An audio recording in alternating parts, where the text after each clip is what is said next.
is Baseball Tonight, the podcast. Thanks for listening. I'm Buster Olney, and this is the Baseball Tonight podcast for Tuesday, June 10th. On this date in baseball history, in 1944, Joe Nuxhall became the youngest player ever to play in a major league contest, pitching for the Cincinnati Reds against the St. Louis Cardinals, 6 weeks shy of his 16th birthday.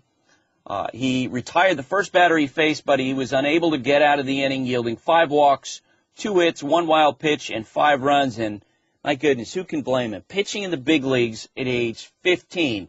Now, of course, he went on to become such a beloved figure in Cincinnati, the old left-hander. This was from WLWT after he passed away, an obituary of Joe Nuxhall. At times, it seemed as if the entire city was mourning. It's just a sad day for Cincinnati and for people who love Joe. The death of Joe Nuxhall, a man who to many symbolized Cincinnati baseball, sent waves of sadness through the entire Reds family. And as word spread, the memorial at the foot of his statue grew. Baseballs, letters, hats, even a couple beers. A reminder that Joe Nuxhall saw himself as an ordinary Joe. I mean, he's just a good Midwestern boy. He was one of us. A Hamilton boy who made it big, first as a baseball player, then a broadcaster, always a Cincinnati Red.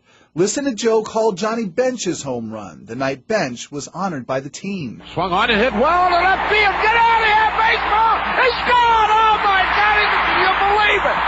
Johnny Bench has tied it up. Amazing. Tonight, Nuxie's old radio booth remained lit, the scoreboard full of memories we will never forget. We're going to miss him forever, but he's always going to be with us. Rodriguez delivers the 1-1. That voice, that smile, that bond with the fans that only Joe Nuxhall had. Everybody loved Joe. You'd never find a guy who didn't like Joe. He was just a real, genuine human being. The star prospect is being called up today, and we'll talk with Jason Stark about that. The Indians' Lonnie Chisenhall had a night to remember, and a player facing suspension said he is sorry. Let's get to the headlines. The first pitch. The Orioles' Manny Machado threw his bat during Sunday's game against Oakland and was ejected at the end of a tense weekend of incidents with the Athletics. On Monday, he apologized in this interview with our friend Rock Kubatko of Masson Sports. I want to apologize. I want to apologize to all my teammates, my coaching staff, the Orioles organization, and Oakland for the way, and our fans also for the way I acted and overreacted on that. It was a frustrating weekend. It was we're playing against one of the best teams in the all of Major League Baseball, and we're in the heat. We're trying to make a playoffs. We're trying to win a World Series here, and I just let my emotions get the best of me. Oakland was upset in part because of the fact that during the course of Sunday's game, Machado had hit catcher Derek Norris with his backswing and didn't really acknowledge him afterward, and Manny was asked about that by Rock. I want to apologize to Derek. That wasn't intentional. I didn't realize how hard I had hit him with the bat. I have a tough follow through, really long follow through. So and at that point, how the weekend was going, I didn't really think he would have cared if I would have showed any emotion for him. So I do want to apologize if for him taking him out of the game. He talked about his mindset during the course of the weekend's competition. I hope so, but it's baseball. Once you cross those lines, we're both enemies, and we're gonna go out there and play the game hard and play the game the right way. So we're just gonna keep playing baseball, and hopefully we'll see him again, and we'll see him in the playoffs. He was asked by Rock, "Do you expect a suspension?" It's crossed my mind. Obviously, I'm thinking about it, but we're just gonna have to wait and see what Major League comes up with. We're going to be talking with Jason Stark in a little while, and we will address that question about what kind of suspension you might expect for Manny Machado. The Cleveland Indians blew out the Texas Rangers on Monday night 17-7, and Lonnie Chisenhall had the game of a lifetime. 3 homers, 9 RBI, 5 hits. He had 15 total bases. It was an amazing performance, and after the game, he talked with Fox Sports. Well, Lonnie, 5 for 5, 9 RBI, 3 runs scored yourself. Safe to say that you were a little locked in tonight? I felt good at the plate. It's just a matter of, one at bat at a time. And, things fell into place, but, the pitching staff did a good job. I mean, hitting's contagious, and, we were hitting all night. Yeah, you guys were all hitting all night, but you came up with 3 home runs. You had 2 7-pitch at-bats, resulting in an RBI double and a 3-run homer. Just how have you been so consistent lately? I don't know. I try not to think about it too much. Me and Bambo put in a lot of work in the cage, and it started from preparation and move forward to taking it to the game and just having confidence. Never giving up in the box, and it's just been a good year so far. The offense as a whole, this is your 6th straight game, coming up with at least 10 hits. You came up with 18 today. What does a night like this do for the team? I mean, it's great. We didn't need that many runs or hits, but it's nice to have them. Guys are locked in. A lot of smiles in the dugout. It's just a great day to be. In the lineup. Guys were swinging the bat well, running the bases well, and it's just a fun night. Yeah, it absolutely was. Get in there and celebrate, Lonnie. Appreciate the time. Thank you. He's hitting .385. He has an OPS over 1,000. This is someone who they worked to replace during the wintertime when they asked Carlos Santana to change positions. So an amazing start for Lonnie Chisenhall. It's too early to say that the series between the Angels and the Athletics is a big series, but it certainly feels like an important series. The Angels beat Oakland last night 4-1. Garrett Richards had a great game. In the middle of it, Mike Scioscia was ejected for contesting a reviewed call of a Mike Trout would-be home run. It was initially called a home run. It was reviewed. Then it was changed into a double. Scioscia came out. He was ejected, and after the game, he contested the reviewed decision. The replay that we saw, I don't know how they overturned the home run, first of all. If they called it a double, then I can see where there's a little argument to say they couldn't tell. They called it a home run. That ball was over the yellow line when it hit that guy's glove. There's no doubt. So I don't know what they saw in New York, and that's part of the frustration that I have with this whole system, is the fact that there's no way that's indisputable evidence that that ball was not a home run. No way. And the more frustrating part is not giving Mike a triple. I don't know if I've ever seen Mike hit a ball that high off the wall, and he's not standing at third base. So, yeah, I was frustrated. The Los Angeles Dodgers, of course, trying to dig themselves out and trying to keep up with the San Francisco Giants, had a good first night against the Cincinnati Reds, winning 6-2. Scott Van Slyke hit 2 home runs after the game. He talked with Fox Sports L.A. Joined by the hero of the night, Scott Van Slyke, a career high for you as far as RBIs are concerned with 4. What allowed you to see the ball so well tonight, Scott? Unfortunately, I didn't do anything yesterday against De La Rosa, so, just getting another lefty out there the next day, getting a chance to do something you didn't do the day before, I guess. You had mentioned De La Rosa yesterday, obviously a southpaw. Today with Cingrani on the hill. For whatever reason, the team has struggled against left-handed pitching this year. That's not the case with you. How would you describe your effectiveness against left-handers? I don't know. I think I'm comfortable against them. I see them a lot more. I've always liked facing lefties. I have a pretty good idea what they're trying to do, so I don't know. Chicago White Sox beat the Detroit Tigers 6-5, in part because Jose Abreu hit his 18th home run. Robin Ventura talked about his improvement. It's been impressive. Again, I don't look at him as a normal rookie. He's played enough, and he's old enough and talented enough. I don't, you don't treat him like a normal rookie, because he's a good player, he's a good hitter, and he's just getting his swing back. I think early on, they were going inside on him and jamming him, but he makes adjustments, and that's the one thing that has been nice. He's continuing to make adjustments with what other teams are trying to do to him, and when he hits it on the barrel, it goes a long way. Rockies outfielder Carlos Gonzalez is going to have finger surgery today in Cleveland. It's exploratory surgery.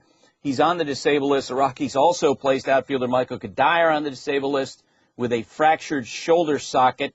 So the hits just keep on coming for Colorado.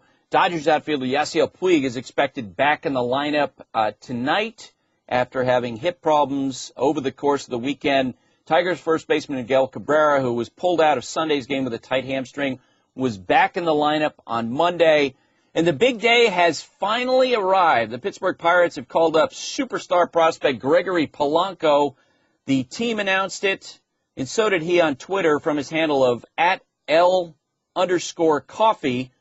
He wrote, "The wait is over. My dream has finally come true. Pittsburgh, see you tomorrow." And we'll be talking about that in a little while with someone who's been watching him play every day in AAA lately. But first, let me tell you about Audible. This is a book downloading service. It's got over 150,000 titles to choose from fiction, nonfiction, bestsellers, every category imaginable. Free apps for iPhones, Android and Windows Phone. Download and listen on your iPhone, iPod, Android, Kindle Fire, Windows Phone, and over 500 MP3 players. Unlike a streaming or rental service, with Audible, you can own your books. The My Library feature lets you access your books anytime, even from your phone. Whisper Sync for voice lets you switch back and forth between your Kindle and audiobook without ever losing your place or missing a word. Immersion Reading on the Kindle Fire HD lets you listen and read at the same time and highlights the text as you read along with the narrator. You have chapter navigation, annotated bookmarks, sleep mode, button-free mode. You can even control how quickly or how slowly it's narrated. Now, why would you want to try Audible? You get a free audiobook of your choice and a free 30-day trial membership. Why wouldn't you? With Audible's great listen guarantee, you can't go wrong. Here's how it works. If you decide you don't like the book you choose, no worries. You can exchange any book you aren't happy with for another title anytime, no questions asked. Audible is offering our listeners a free audiobook of your choice and a free 30-day trial membership. Just go to audible.com/BBTN. That's for Baseball Tonight, and choose from over 150,000 titles. Download a title free and start listening. It's that easy. Go to audible.com/BBTN. That's audible.com/BBTN and get started today. Howard Kellman is the play-by-play man for the Indianapolis Indians. He started that position in 1974. So, Howard, you've seen a lot of players come through Indianapolis. Tell me where Gregory Polanco ranks among those. Buster, he's right there among the finest, along with Eric Davis, Larry Walker, Andrew McCutcheon. He is a 5'2" player. He can hit with power, run, field, and throw. He also is a fine young man with a terrific attitude, tries to get better every day, always has a smile on his face, and is very coachable. So he has a chance to be a terrific major league player. When we talked to Clint Hurdle about him, he said a lot of things you just mentioned, and it struck me that Polanco has handled this whole controversy about when the Pirates should promote him, why they were holding him down in the minor leagues. Everything I read from him, comments from him, he basically bypassed that, and as you say, he just seemed to be focused on getting better. Exactly. Now, the first 3 weeks of the season, they just came after him, and he destroyed pitching in the IL. And then you had guys, and Jeff Francis was the first, the lefty, who moved the ball around, and he had to make some adjustments, and he made them. And now they throw him a steady diet of off-speed stuff, and he's adjusted to that. That was the way to pitch him earlier, but he's made the adjustments. He's dealt with a few slumps, nothing major, but for the most part, he has dominated since the season started.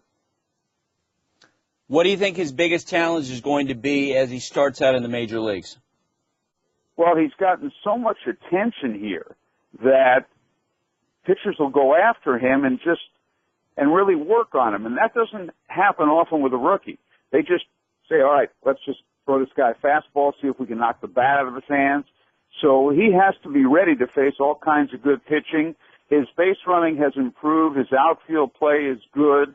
I don't think there's one thing in particular. I just think it's the things that most rookies go through.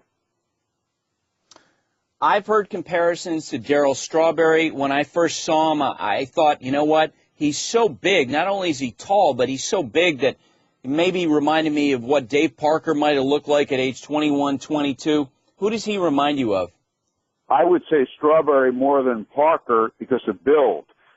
He's not quite as tall as Strawberry. Gregory is 6'4", but he has a bit of a slender type build like Strawberry as opposed to that of Parker. And he just runs beautifully, gracefully, and we're really looking forward to his debut. Howard, how much do you think he can help the Pirates this year? Well, I think he can help them a great deal. I think he'll play right field, and they'll probably move Josh Harrison to second base in Neil Walker's absence. So now what they did, Buster, he was hitting third until about 2 weeks ago, and he's batted in the leadoff slot the last 2 weeks here in Indianapolis. So there's a good possibility they could lead off with him. Howard, thanks for doing this. It's good to talk with you. Buster, it was my pleasure. He's the $1 Million Man from $1 Million Arm. Action! It's Jason Stark on Baseball Tonight. Jason Stark covers baseball for ESPN, and we know this because recently we had a franchise player draft. He, of course, was in the middle of this, and he took a guy named Gregory Polanco, who today will play his first game in the big leagues. Presumably, he'll be placed in the lineup by Clint Hurdle because that's what the Pirates have been preparing him for. That's what the Pirates fans have been clamoring for. Today, your guy, Jason, reaches the big leagues. How you feeling? Yeah, I'm glad you noticed that I actually called him up before the Pirates did, right? I really can't wait to see how all those tools and all those skills and all this hoopla translates in the big leagues, Buster. I don't know if you got a chance to watch Gregory Polanco in spring training. I kind of stalked him for an hour one day. I just wanted to see it with my own eyes. He's really an amazing combination of skills because you look at him and he's the biggest guy on the field, and then you watch him run and he's the fastest guy on the field. I talked to a scout who was actually watching him last week, and he told me he still gets him at 4 flat down the line virtually every trip down the line, and sometimes even faster. And I know Neil Huntington has told me that one of his favorite things about watching Gregory Polanco is watching the scouts the first time they see him, look at their stopwatches, and look at them a second time to make sure they're not broken, because it's just hard to believe a guy this big is this quick. But he's got a lot going for him. You know, his on base in AAA was over 400. He was hitting .338 against left-handers. So I guess in answer to your question, I can't wait to see him. Yeah, when we talked to Clint Hurdle before a Sunday night game a couple weeks ago in Los Angeles, he was talking about how this guy's a ball player. He was, a lot of young prospects come up and they're basically a tool set, but they don't necessarily know how to play, and they don't necessarily care about knowing how to play. But he said Polanco was a guy who strived to do well. And, Jason, this whole controversy that's swirling around him the last 6 weeks, I've been so impressed with how he's dealt with that, because he's never bought into any of it that I've ever seen in any comments he's made, in anything that he said. All he seems to have been focused on, and you can see it in the results, you can see it in the improvements that he's made as a player based on what you hear from scouts, is getting better. And he hasn't been locked into, oh, woe is me because the Pirates aren't calling me up. I've never seen a word from him reflected of that. Yeah, he's got a lot of belief in himself, Buster. He showed that. We last week on this show we talked about the whole Jonathan Singleton contract and how he had, if the only reason that Jonathan Singleton got called to the big leagues when he did was he agreed to sign that contract. Well, the Pirates tried the same approach with Gregory Polanco, tried to sign him before he'd ever played a game in the big leagues, and he knew the deal. He knew that if he signed it, he'd get called up, and if he didn't, he wouldn't. And he had enough belief in himself and where he's going. He said, no thanks. I'll be fine. And I'm amazed when guys do that. I really am, because the temptation to get to the big leagues and get the guaranteed money has to be incredibly high. And when somebody has the confidence to say, when my time comes, I'm going to be ready and I'm going to earn my money, that's telling us something about him. No question about it. I've been, and I'm sure you've heard the same voices that I have heard over the last couple of weeks in asking about the upcoming trade market. And time and again, it's mentioned to me, this is not something that's being said by reporters or columnists. It's being said by people with other teams. Look, if Pittsburgh decides to sell, you have Francisco Liriano out there. They mentioned a couple other players on that team. And I'm looking at their situation. They're 30-33, in 3 games under 500. They're 7.5 games out of first. But the teams are chasing the Milwaukee Brewers. I don't think anybody expected them to do as well as they've done so far this year. The Cardinals are 2 games over 500. They've had all kinds of offensive issues. As we talked about, if I'm the Pirates, I'm a long way away from saying, you know what, it's just not our year. And especially with this kid coming up to the big leagues, I'm thinking that they've got a lot of time before they make that decision whether to buy or sell. Oh, I think they're thinking buy. If you look at the wild card standings, the second wild card in the National League is currently 3 games over 500. Heck, the first wild card's only, 4 over? And the Pirates are only 3 under. And, I mean, they've survived a rough period, a rough start. And I think they feel like the best part of their season's ahead. When you got 99 games to go, I don't see why a team in their position would ever be thinking sell. I mean, you've got to be 9, 10, 11, 17 under right now to be thinking sell on the 9th or 10th of June. Let me ask you this before we move on to other topics. If you're Starling Marte today, are you coming off of a night in which you got a full night of rest or not? Because, of course, we learned last night that Gregory Polanco is being called up. Starling Marte has had a tough year. He's hitting .240, .311 on base percentage. And Josh Harrison has done an unbelievable job filling in right field of late. I got to believe that Josh is going to continue to be in the lineup one way or the other. If you're the Pirates, do you think that today there's a chance that Starling Marte gets sent back down to the minor leagues? Well, I mean, Neil Walker's going to the DL, Buster, so I'm assuming that Josh Harrison's going to play a lot of second base, at least for the time being. But you know, what happens when Neil Walker comes back? Starling Marte has been a huge disappointment, and this gives him a couple more weeks, I think, to prove he belongs. But it does make you wonder, whether they might send him to the minor leagues for a tune-up at some point if things don't get better. Yeah, and just that Neil Walker, of course, underwent an appendectomy.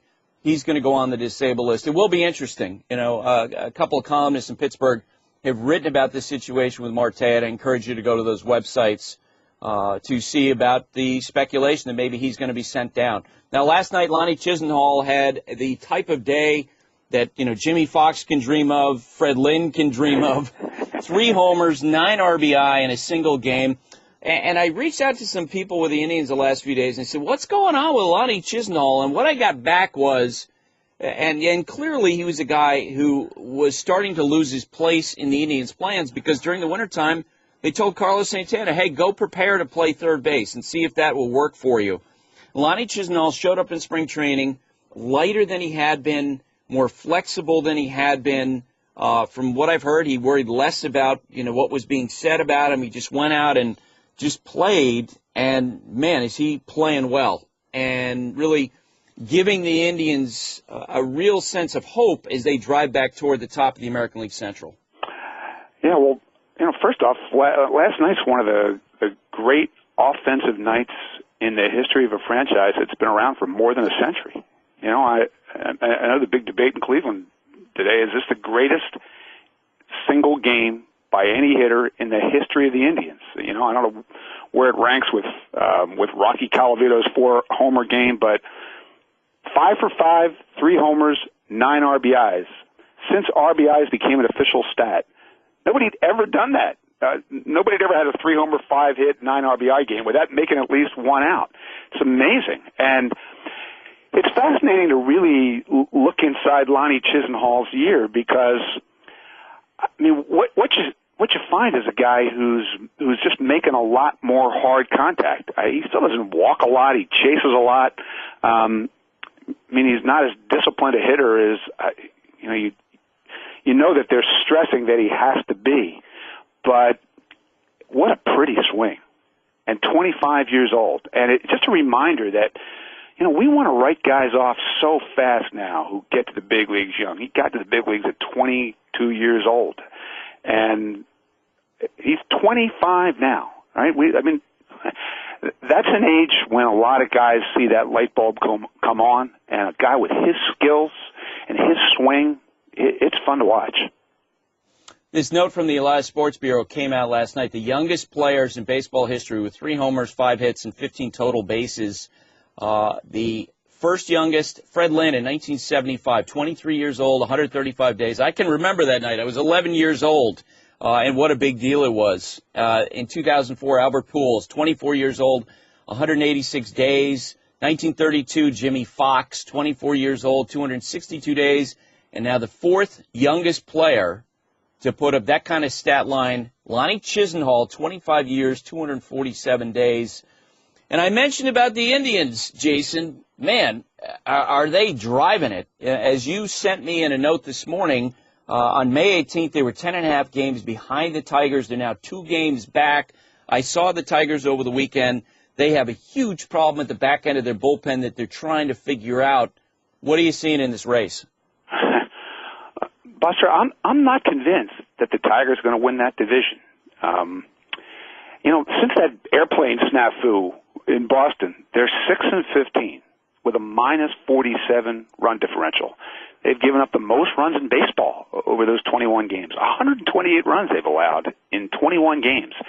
And I know you mentioned yesterday how many runs they've allowed in the 9th inning. It's 46 runs they've given up in the 9th inning? 46 runs in 51 1/3 innings after Sunday's debacle against the Red Sox. Yeah, that's terrifying. I just started looking at some other teams. The Braves only given up 11 runs in the 9th inning all year, and the Padres have only given up 8 runs in the 9th inning all year, and the Tigers have given up 46. They're at a point now where, they don't really have any inning covered, do they? They're not sure exactly who should pitch any inning or what's going to happen when they do, and that is a bad thing to have hanging over a club. And then, beyond that, I thought coming out of spring training that lineup depth was going to be a big issue with them. And once you got past 1, 2, 3, 4, with Kinsler, Hunter, Cabrera, Victor Martinez, there were a lot of questions about what they were going to get from 5, 6, 7, 8, 9, and how much they were going to be able to score this year. And we're seeing that. Obviously, Cabrera's still a force, and Victor's up there with the best hitters in baseball this year. Ian Kinsler's helped them. Torrey Hunter's been great, and they still struggle to score runs. And so when you combine that with some of the issues that Justin Verlander has had, I'm really starting to wonder about the Tigers. I think that division is winnable for somebody. Well, I know that there are a lot of other people in that division who agree with you. For example, the Minnesota Twins, who spent $7.5 million on Kenya Morales on Sunday trying to upgrade their roster. They're only 5 games out of first place.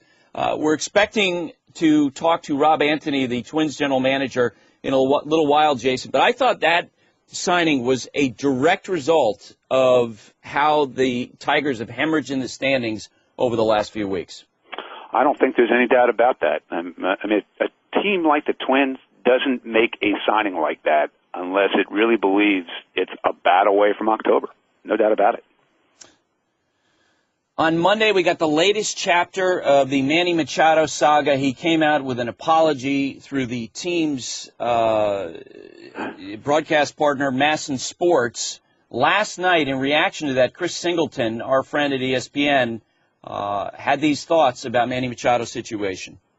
I'm a huge Manny Machado fan, have a lot of respect and admiration for him, got to know him a little bit off the field, but disappointed with what happened this weekend. And although they may say, well, there was some a little bit on the A's, some a little bit on the Orioles, I say no, Manny. I say it was all Manny Machado. It was all initiated by him and his fault, misinterpreting the situation.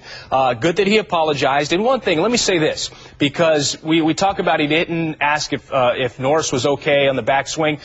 Manny made a good point in his apology, that at that point he did not think that Norris would care whether or not he asked if he was okay. Now, if you put yourself in the heat of a battle, and you've been in situations like that, that is true. When you're in a situation, just think back, Brandon Phillips, Yadier Molina. You think if Brandon Phillips a few years ago, when they had that situation with the Cardinals and Reds, if Brandon Phillips would have asked Yadier Molina, if Molina would have wanted to, answer that question. So in the heat of the battle, we have to remember there are certain things that it's just kind of the way it is. I don't think it was intentional. I don't think that he had any ill motive that Norris was hurt. That's just the way it went. And I got to say this as well. I know Alex Rodriguez is a mentor to Manny Machado. Manny, if you're listening to Alex, don't do it. Pave your own way. Be your own guy. Listen to Adam Jones. Listen to Nick Markakis, the guys on your team.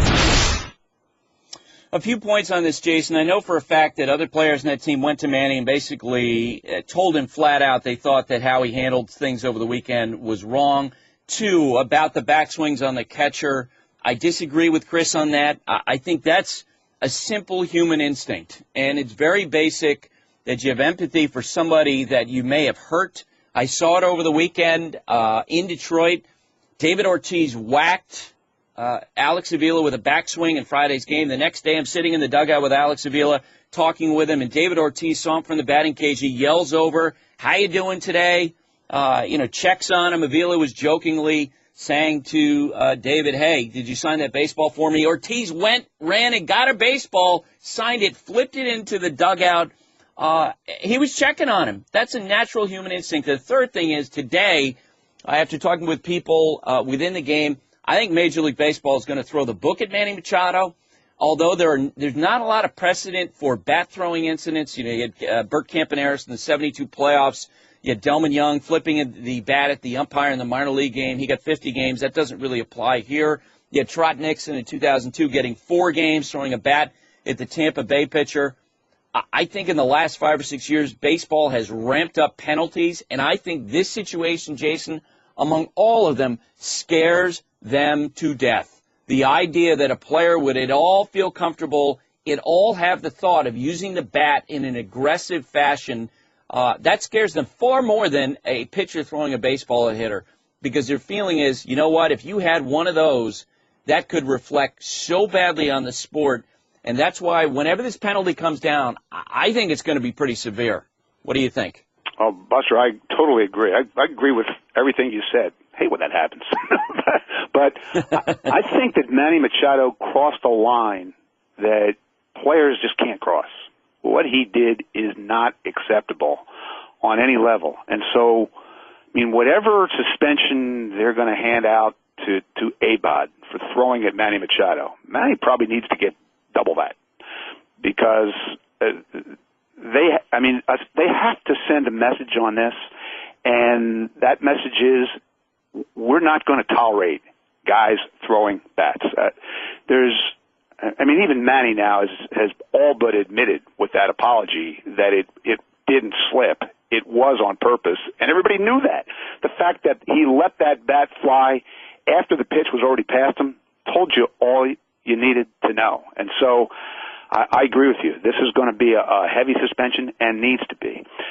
Beyond that, I don't know what your dealings have been with Manny Machado. In my experience, I've always been amazed by how poised and mature and polished and composed I felt like he was.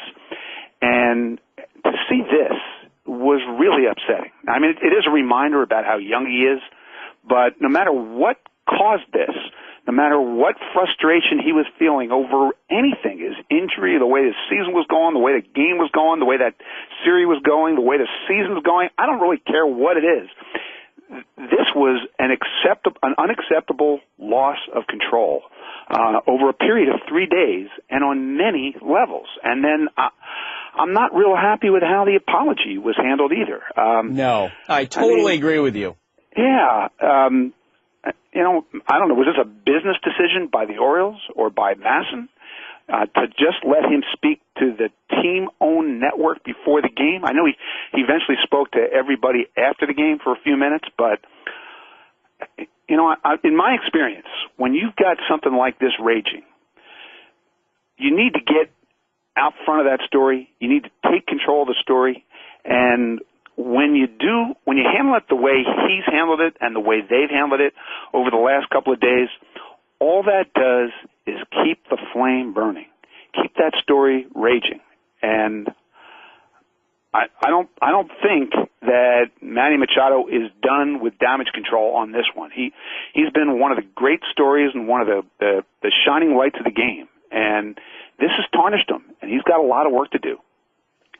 No, my experience is when there's true contrition, there's a true apology, then the player's not afraid of anything. He's ready to talk to everybody and ready to take any type of question and ready to be dead honest. And I agree with you. The way they handled it didn't do him any favors because all the writers, all the reporters are covering the game. You know, they had to work off the Masson questions. A lot of they were unasked questions, and you know, which isn't a surprise because there's so many sides to that incident over the weekend.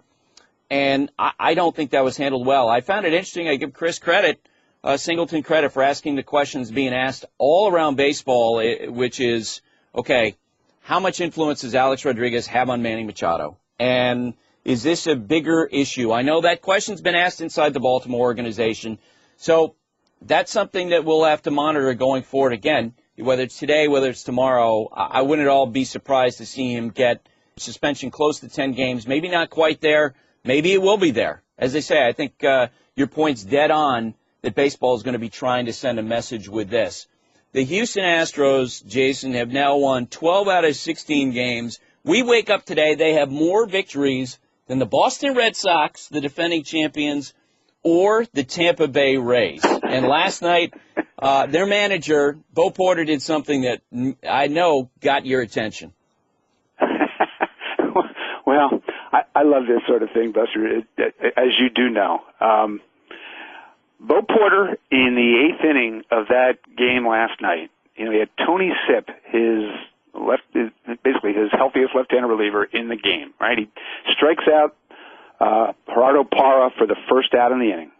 And then out he goes to right field. And Bo Porter brings in Jerome Williams to face Paul Goldschmidt. And Tony Sipp was an outfielder in college, so he was out there ready to go. I mean, if you read some of the stories, he was telling Dexter Fowler, like, if I have to dive for a ball in the gap here, you better back me up. So he was ready to rock. But Jerome Williams walks Paul Goldschmidt, so now back comes Tony Sipp in to face Miguel Montero and strikes him out and then leaves the game. And so in the box score today it says pitcher dash right field dash pitcher. I love that stuff. So do I. You know, where's Davey Johnson when you need him? Because when he managed the Mets, of course, Whitey Herzog, those guys love doing that type of stuff. I've always wondered why they didn't, because there's this fear of, boy, putting a pitcher in the outfield. These guys all played a position when they were growing up as kids. They could probably catch a fly ball in a key spot. Yeah, there's a lot of great shaggers out there, too, before games, as we see. I'm with you. I mean, we've seen a lot of managerial creativity this year. I was talking to Ron Renicky the other day. I mean, he's had position players pitch twice. He's gotten a walk-off pinch hit from a pitcher, Giovanni Gallardo. Now we have a pitcher in the outfield for one batter. I can't wait to see what's next. Yeah, you're exactly right. The Astros clearly turning it around. On the other hand, the Tampa Bay Rays, the team I picked to represent the American League in the World Series, they're now 15 games out of first place in the American League East. They have the worst record in the major leagues. They got shut out again on Monday. And boy, Jason, it's amazing to me. And I talk to executives of other teams. They keep on telling me, boy, you know, it's probably too early for the Rays to blow it up because they've got a lot of good players. You figure at some point they can turn it around. I don't know. I think now is almost the perfect time for them to start to entertain the question of, you know, who should they trade, when should they trade them. And beyond David Price, they have a piece that's really marketable in Ben Zobrist, their utility guy. He's under contract this year at $7 million. He's got a $7.5 million club option for 2015. And I was watching the Tigers over the weekend and saying, if they need a shortstop, a guy who can fill in for the rest of this year, Zobrist could be this year's Johnny Peralta, catching everything that he gets to. Maybe he can move to right field next year if they don't bring back Torrey Hunter. You could plug him into a lot of different teams in a lot of different ways. And I kind of wonder if, in terms of trade value, Ben Zobrist might not actually have more value than David Price. What do you think? Well, I mean, I'm not sure about that, but he would certainly have value. And Buster, you know, you and I have talked about the Rays a lot this year and what it would take for them to sell. And they look at things a lot differently than most clubs. I know you've made this point. They don't have to worry about fan backlash because they don't have enough fans sitting in the seats anyway. And they're very analytical about everything they do. And so, all right, most teams, we just talked about the Pirates, right? And the Pirates could look at the wild card standings and think, we should go for that. I don't think the Rays could look at the payroll they've got and the potential trade chips they've got and where they sit as an organization and think it's worth taking a chance to go for it, to play one wild card game and hope you win it and advance. If you're really being analytical, and that's what they are, that's a team that's not looking at the standings the way we do.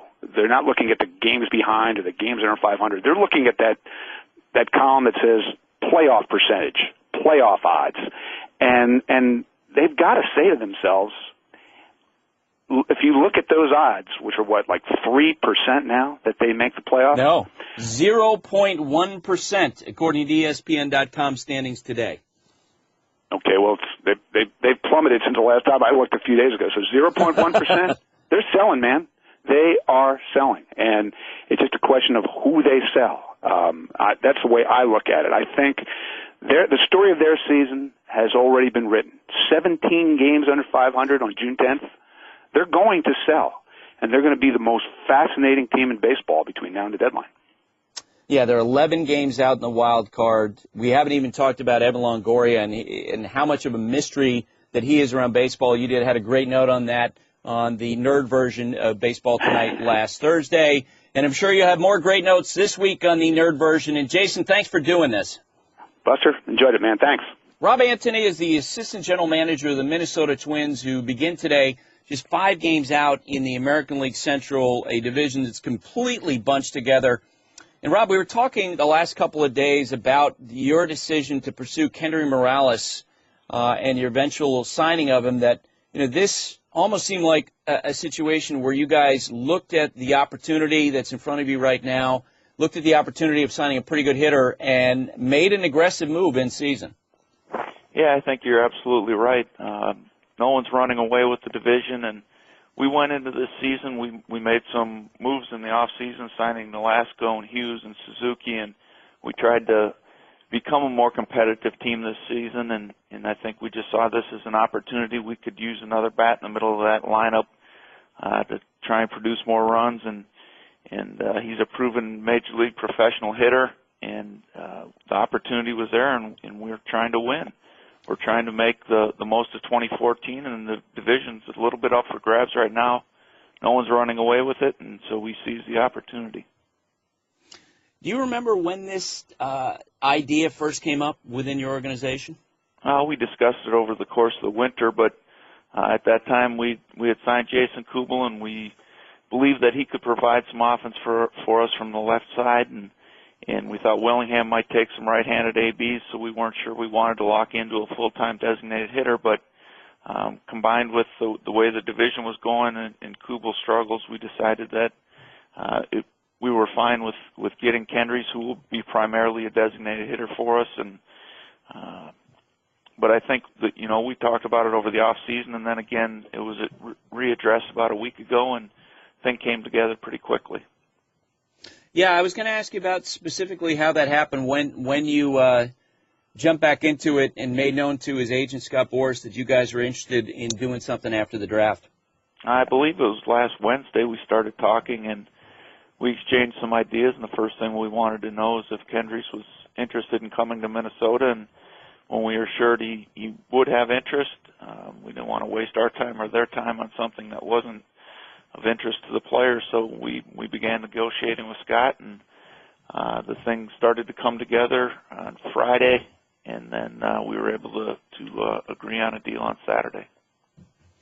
Describe what you see as his potential impact on your lineup. I think it goes a little bit deeper than just what his individual numbers can bring, because I think putting him in the middle of the lineup will also be able to move some other players around, so we have a much deeper lineup, and so you get down to the bottom of the order, and you still have guys that have the ability to drive in some runs and to turn it back over to the top of the order, and it just makes us a little bit tougher club to face where everybody in the lineup has a chance to do some damage, and so I think he gives us a lot more depth in the lineup. His track record and everything that we heard from people when we checked with other people who've had him on their club, and is that he's a great clubhouse guy. He's particularly a leader among the Latin group of players. We have some very good young Latin players who it can only be beneficial, his leadership and being a mentor in that clubhouse. So I think there are some other benefits besides what he brings to us in the lineup, but primarily we went out and got him because we thought he was a guy who would help us score some runs. One of the best moves of the winter, it appears, was your signing of Phil Hughes. And I remember talking with someone with the Yankees during the course of last season when it became apparent that they weren't going to re-sign him. And this person was very wistful and said, I know that he's going to go to his next team and throw well because there's nothing wrong with him. They just didn't think he was a good fit for the ballpark as a fly ball guy in Yankee Stadium. When did you guys start to lock in on Phil, and what was your evaluation of him at that time? We were locked in from day one of free agency, and I had multiple conversations with Nez Valello about him, and we indicated from the very start that we had interest, but we also told them we weren't looking for a one-year rental. We're looking to try and have him as a core to our starting rotation as we turn this thing around, and we want to help him. We want him to be part of what we're building here, and so thus we were talking about a 3-year deal from the start, and we had good reports on him. We believed he had plenty stuff, and we agreed that probably the ballpark was probably more of an issue than anything. He is a fly ball pitcher, but he's also, even away from target field, he's pitched very well. So he's lived up to everything we would have hoped for so far. Kurt Suzuki's off to a great start for you guys in his first 50 games, with a batting average over 300. What's been his impact on the pitching staff? I think defensively, they know they can throw any pitch in any count, and he's going to block it, or he's not afraid to call for it. He's going to put down what he thinks has the best chance for the pitcher to get the guy out. He's not worried about having to block balls in the dirt with a runner on third or anything else. So I think that gives added confidence to the pitchers. He spends a lot of time looking at video, going over all the reports, talking with the pitcher beforehand. He really puts his defense first, and I think that's important for the pitchers. They have a lot of confidence throwing to him, and he's come up with a lot of big hits for us offensively. So he's locked into the game. He fits in tremendously in the clubhouse. He has great makeup and is a really good teammate. You mentioned his makeup. I remember this, for me, this seed was planted many years ago when Joe Torre was talking about the role of a catcher, and he said that the catcher has to have empathy for a pitcher. And I think among, the catchers I've spoken with, Kurt seems like such a positive person on a daily basis. And you guys had such a tough year with the pitching staff. It would seem to me that type of personality could be really important for your staff. Yeah, he's been an ideal fit that way, and he's almost like an extra pitching coach on the field because when a pitcher starts to struggle a little bit, the pitching coach doesn't always have to go out there. He'll go out there and take control of the situation. He'll slow the guy down. He can talk to him about what's going on and also just give him a little bit of a break and get him to refocus and get past what he's been through and focus on the hitter. So he has a lot of the intangibles that you look for and the leadership that you look for from a catcher. You guys picked Nick Gordon as shortstop. He's a son of Flash Gordon last week in the first round in the draft. And I remember hearing that you guys were beginning to look at him. And from the outside looking in, I was a little bit surprised because I know you guys have been focused on rebuilding your pitching. What was it about Nick Gordon that you like so much? Well, number one, the top 3 pitchers that we thought in the draft were off the board, and we believe that Nick was the best position player available. And he's an advanced hitter. He's a polished type high school player, probably more advanced than a lot of typical players. He's been around the game, obviously with his father, and he just understands a lot of things. He's a pretty mature kid, and I think he's ready to handle all this. But we like his upside. We think he's got a good chance to stay at shortstop, be a major league shortstop, and sometimes that's difficult to find. A lot of guys that you believe have enough offensive skills get bigger or play themselves off as short. We believe he's going to be able to stay at short. He's got a strong arm, and we just like the way he goes about things, and that he has a chance to be a solid everyday major league shortstop. A young player already in your organization, Alex Meyer. Tell me what you're seeing in his development this year. Alex has had a very, very good year this year. He's throwing more strikes. He's been aggressive. His numbers probably aren't even indicative of some of the things he could be doing right now, but he was held down to 70 innings last year due to some injuries, and so we are trying to keep him on about an 85 pitch count right now, just to try and get him through and be able to pitch an entire season rather than having to shut him down. And he's sat consistently 95 to 97. He's been up to 100, and he's got a out pitch curveball. It's a knee buckler and can be an 8 on many nights. He's working on his changeup. That's been incorporated more into his repertoire, and I believe that's going to be a good pitch for him as well. So we're very pleased with his progress, and he's not far off. Hey, Rob, thanks for taking the time to do this. All right, no problem, Buster. Take care. One last thing. Rays manager Joe Maddon brought in a medicine man to Tropicana Field on Monday because the Rays have been struggling so badly. This was Seminole tribal elder Bobby Henry. And what Maddon said was, we just turned him loose on the Trop. He's also known as the Rainmaker. He's a 77-year-old medicine man who's lived in the Tampa area for 45 years. And the quote from Maddon on this was, I guess this guy made it rain in Tampa in the mid-'80s at some point, so I guess he's got some supernatural powers. The Rays were looking for some sort of respite from their losing streak, or at least Maddon was probably trying to change the conversation. And Josh, the Rays lost the game. They were shut out again, but it did rain during the course of this game. So do you consider this move by Maddon to be a success? I think so. You bring in a guy who knows how to make it rain. He makes it rain. What more can you expect? And so what you're essentially saying is, hey, the rest is on the Rays, correct? I think so. Yeah. The guy came in, he did his job. You know, you can't expect miracles. He has a track record of producing rain. He did so. You know what you signed up for before you bring him in. Exactly. By the way, we didn't get into this in the news notes, but Grant Balfour's out as the Rays closer. Maddon said that they are going to go closer by committee for now. That's it for today. My thanks to Jason Stark, to Rob Anthony, to Josh Macri, who produced this podcast. Thanks for listening, and have a great day, everybody. Thanks for listening to the Baseball Tonight podcast. If you're playing fantasy baseball, don't forget to listen to the Fantasy Focus podcast. Check out all podcasts at ESPN.com/PodCenter. Baseball Tonight, the podcast.